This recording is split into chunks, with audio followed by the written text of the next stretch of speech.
ما زاغ البصر وما طغى، نبی کی آنکھ اس وقت نہ کج ہوئی نہ حد سے بڑھی۔ إنه لقرآن كريم في كتاب مكنون لا يمسه إلا المطهرون تنزيل من رب العالمين۔ البتہ یہ کہ حضرت جبرائیل کو ان کی اصل ملکی شکل میں حضور نے اپنی ان آنکھوں سے 2 مرتبہ دیکھا ہے۔ ایک مرتبہ بالکل آغاز میں، جبکہ حضرت جبرائیل جو ہیں ایسے ظاہر ہوئے، حضور اتر رہے تھے غار حرا سے، جبل نور سے، تو آپ کو آواز آئی یا محمد۔ یہ پہلی وحی کے بعد جو فترت ہوئی ہے، کچھ عرصے کے لیے وحی رکی رہی، اس وقت واقعہ پیش آیا۔ آپ نے سامنے دیکھا، پیچھے دیکھا، کوئی نہیں، نظر کوئی نہیں آیا۔ پھر تھوڑی دیر آپ چلے گئے، شاید مجھے کوئی دھوکہ لگا ہے، ایسی میں نے سنا ہے، کوئی آواز نہیں تھی۔ پھر آیا یا محمد، پھر دیکھا 2-3 مرتبہ کوئی نظر نہیں آیا، کچھ خوف سا محسوس ہوا۔ تیسری مرتبہ یا محمد، تو اچانک حضور کی نگاہ اوپر اٹھی، تو حضرت جبرائیل فرشتے کی جو اصل شکل ہے اس میں وہ تھے افق پر، اور پورا افق بھرا ہوا تھا اس سے۔ تو اصل ملک کی صورت میں حضرت جبرائیل کو حضور نے اس وقت دیکھا، اور ایک دیکھا ہے پھر عند سدرۃ المنتہا، شب معراج میں، جب ساتھ آئے ہیں لے جانے کے لیے انسانی شکل میں تھے۔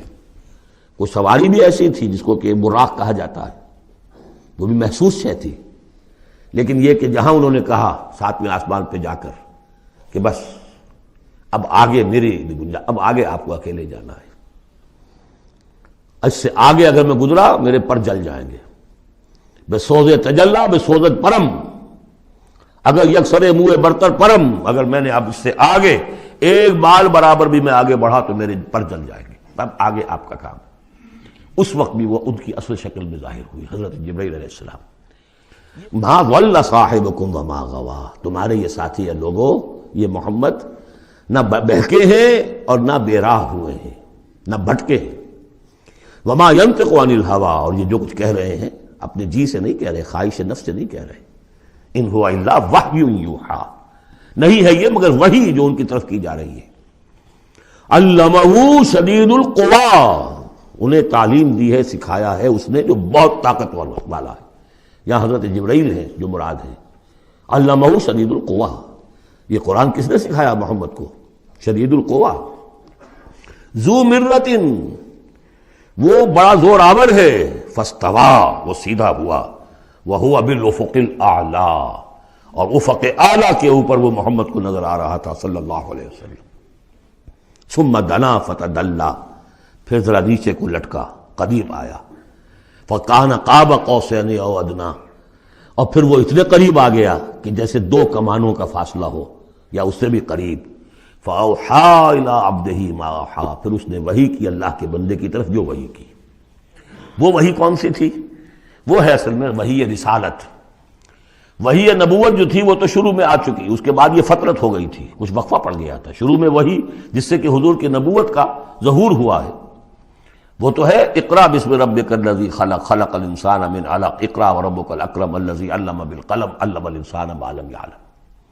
لیکن اب یہ سورہ مدثر کی آیات اس وقت نازل ہوئیں، یا ایھا المدثر، جب حضور گھر آ گئے اور پھر آپ نے اپنی اہلیہ سے کہا، خوف زدہ تھے، جو بھی منظر دیکھا تھا، ملک کی شکل، فرشتے کی شکل، اب وہ تو حضور ہی نے دیکھا جو دیکھا، ہم تو نہیں سمجھ سکتے کہ آپ نے کیا دیکھا، لیکن یہ کہ اس کے بعد آپ آئے، آپ نے کہا مجھے کمبل اڑا دو، لحاف اڑا دو، لحاف اوڑھ کر آپ لیٹ گئے، تو پھر وہ وہی یا ایھا المدثر قم فانذر وربک فکبر، اے لحاف میں لپٹ کر لیٹنے والے کھڑے ہو جاؤ اور خبردار کرنا شروع کر دو لوگوں کو۔ اور تمہاری اس دعوت کا نقطۂ آغاز تو انذار ہے، اور اس کا ہدف دنیا میں تکبیر رب ہے، رب کو بڑا کرو، اس کی بڑائی منواؤ، اس کی بڑائی نافذ کرو، اس کا نقشہ کھینچا گیا ہے۔ علمہ شدید القوی ذو مرۃ فاستوی وہو بالافق الاعلی ثم دنا فتدلی فکان قاب قوسین او ادنی فاوحی الی عبدہ ما اوحی ما کذب الفؤاد ما رأى، جو کچھ انہوں نے دیکھا ان کے دل و دماغ نے اسے جھٹلایا نہیں، یہ نہیں کہا کہ نہیں یہ کیا ہے۔ دیکھیے ایسا ہوتا ہے کہ کوئی غیر معمولی سی بات آپ دیکھیں تو ایک شخص ہو جاتا ہے میں خواب دیکھ رہا ہوں یا حقیقت دیکھ رہا ہوں۔ آنچ نہیں بینے بیداریست تو یارب یا بے خواب، اے اللہ جو میں دیکھ رہا ہوں یا ہم دیکھ رہے ہیں یہ بیداری میں دیکھ رہے ہیں، یہ خواب میں دیکھ رہے ہیں، وہ غیر متوقع چیز۔ لیکن نبی کو کوئی شک نہیں ہوا، ما کذب الفؤاد ما رأى، یکسوئی کے ساتھ دل و دماغ اور جو بھی آپ کی آنکھ دیکھ رہی تھی ان میں کوئی کانفلکٹ نہیں تھا۔ ما کذب الفؤاد ما رأى فتمارونہ علی ما یری، تو کیا تم اس سے جھگڑتے ہو اس چیز پر کہ جسے وہ دیکھ رہا ہے؟ اقبال نے کہا نا کہ قلندر ہرچے گوید دید گوید، جو شخص اپنا دیکھی ہوئی چیز بیان کر رہا ہے تم اس سے جھگڑ رہے ہو، تمہارے لیے تو وہ ایک غیب کی خبر ہے، اس نے تو دیکھا ہے۔ افتمارونہ علی ما یری وَلَقَدْ رَآهُ نَزْلَةً أُخْرَىٰ، اس نے تو ایک مرتبہ اور بھی دیکھا۔ کہاں دیکھا؟ عند سدرۃ المنتہیٰ، شب معراج میں سدرۃ المنتہیٰ۔ کوئی بیری کا درخت ہے، وہ کیسی بیری ہے؟ ساتویں آسمان کی بیری، وہ آخری حد ہے، مخلوق کوئی اس سے آگے نہیں جا سکتی۔ اس سدرۃ المنتہیٰ، منتہا نہایت، حد، جہاں کی حد ہو گئی، وہاں تک حضور پہنچے ہیں، سدرۃ المنتہیٰ تک۔ اندہا جنت الماوا، اور سب سے اونچی جو جنت ہوگی جنت الماوا، وہ اس کے قریب ہی ہے، وہ بھی ساتویں آسمان پر ہے۔ یہ تو درجہ بدرجہ ترقی ہوتی جائے گی نا، پہلی ضیافت جو ہے، پہلی نزل جو ہے وہ تو اسی زمین پر ہو جائے گی، پھر جو ترقی ہوگی اپنے اپنے مدارج، اپنے اپنے مراتب، اپنے اپنے مقامات، اپنے اپنے ایمان کی گہرائی، اپنے اپنے اعمال صالحہ، اپنا اپنا انفاق مال و جان، اس کے حوالے سے درجے ہوں گے۔ اندہا جنت الماوا اذ یغشی السدرۃ ما یغشی، جبکہ ڈھانپے ہوئے تھا اس بیری کو جو ڈھانپے ہوئے تھا۔ اب تمہیں کیا بتائیں کیا ڈھانپے ہوئے تھا، تم نہیں سمجھ سکتے۔ دیکھیے کس طریقے سے اذ یغشی السدرۃ، کوئی انوار الہیہ کا کوئی ایسا نزول ہے وہاں جو زبان سے ادا نہیں ہو سکتا، کوئی الفاظ نہیں ہے کہ جو ان کی تعبیر کر سکے، اس پر انوار الہیہ کا کوئی نزول ہے۔ اذ یغشی السدرۃ ما یغشی، جبکہ چھایا ہوا تھا اس بیری کے اوپر جو چھایا ہوا تھا، جبکہ ڈھانپا ہوا تھا اس بیری کو جس نے ڈھانکا ہوا تھا۔ ما زاغ البصر وما طغی، نبی کی آنکھ اس وقت نہ کج ہوئی نہ حد سے بڑھی۔ یہ دو انتہائیں ہوتی ہیں، ایک تو یہ کہ آپ کسی انٹینس لائٹ کو فیس نہ کر سکے تو نگاہ ہٹائیں گے آپ، یا جھپک لیں گے، فیس نہیں کر سکتے اگر آپ میں ہمت نہیں، استعداد نہیں ہے۔ نبی کا ظرف اتنا تھا کہ ان انوار الہیہ کا براہ راست مشاہدہ کیا ہے، اور نگاہ آپ کو ادھر ادھر کرنے کی ضرورت پیش نہیں آئی۔ لیکن طغا ایک حد ادب بھی ہوتا ہے جس سے آگے انسان کو نہیں جانا چاہیے۔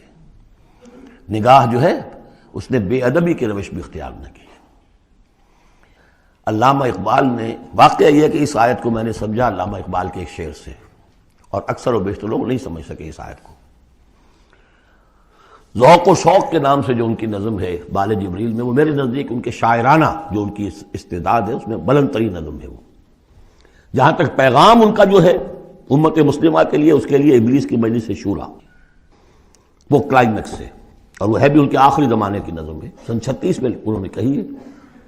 اس کے بعد تو بیماری اتنے رہے ہیں، بہت کم اشعار کہے، لیکن اس میں ذوق و شوق میں ایک شعر ہے، عین وصال میں مجھے حوصلہ نظر نہ تھا، عین وصال میں مجھے حوصلہ نظر نہ تھا، گرچہ بہانہ جو رہی میری نگاہ بے ادب، میری نگاہ بے ادب بہانہ تلاش کرتی رہی کہ میں مشاہدہ براہ راست کروں، حالانکہ عین وصال ہے اس وقت، لیکن یہ کہ میرے اندر حوصلہ نہ تھا کہ میں حسن کا براہ راست مشاہدہ کر سکوں۔ عین وصال میں مجھے حوصلہ نظر نہ تھا، گرچہ بہانہ جو رہی میری نگاہ بے ادب۔ یہاں ان دونوں چیزوں کے برعکس بات ہے جو اقبال اپنے بارے میں کہہ رہا ہے۔ میں تو بے ادب بھی ہوں، اور میں تو چاہتا تھا کسی طریقے سے حد ادب سے تجاوز کر کے دیکھوں، لیکن میرے اندر تو حوصلہ نہیں تھا۔ محمد میں وہ حوصلہ تھا، دیکھا ہے، براہ راست دیکھا ہے، نگاہ جما کر دیکھا ہے، لیکن ایک حد سے تجاوز نہیں کیا، حد ادب کے اندر رہے۔ ما زاغ البصر وما طغى لقد رأى من آیات ربہ الکبریٰ، دیکھا انہوں نے اپنے رب کی عظیم ترین آیات کو۔ اب وہاں جا کر جو مشاہدہ ہوا ہے وہ تو اللہ کی عظیم ترین آیات کا ہے، اور اسی سے در حقیقت دلیل ہے ام المومنین حضرت عائشہ صدیقہ رضی اللہ تعالی عنہ اور حضرت عمر رضی اللہ تعالی عنہ کا جو قول ہے۔ شب معراج میں بھی حضور نے اللہ کو نہیں دیکھا، اللہ کی عظیم ترین آیات کو دیکھا، جو تجلی تھی اس وقت اللہ کی۔ حضرت عائشہ صدیقہ کا کہنا تو یہ ہے کہ نور لا یرا، وہ نور ہے، دیکھے کیسا جا سکتا ہے۔ بہرحال وہاں بھی قرآن جو کہہ رہا ہے وہ یہ نہیں کہہ رہا ہے کہ اللہ کو دیکھا، نہیں، جیسے کہ وہ جو شب معراج میں پہلا سفر کا حصہ تھا زمینی، مسجد حرام سے مسجد اقصی تک، سبحان الذی اسریٰ بعبدہ لیلا من المسجد الحرام الى المسجد الاقصی الذی بارکنا حولہ لنریہ من آیاتنا، وہاں پر بھی اللہ نے اپنی آیات کا مشاہدہ کرایا، لیکن وہ زمینی آیات ہیں اللہ کی، وہ برکات جو ہیں زمینی ہیں۔ یہ تجلی جو ہو رہی ہے یہ ہو رہی ہے اس سدرۃ المنتہا پر، آخری حد ہے، مخلوق کی آخری حد ہے۔ اس سے آگے کہیے حرم ہے، حریم ذات ہے اللہ کی، جس میں کسی غیر کا کوئی دخل ممکن نہیں۔ اس حد پر جا کر جو وہاں تجلیات باری تعالیٰ تھے ان کا مشاہدہ کیا ہے۔ لقد رأى من آیات ربہ الکبریٰ،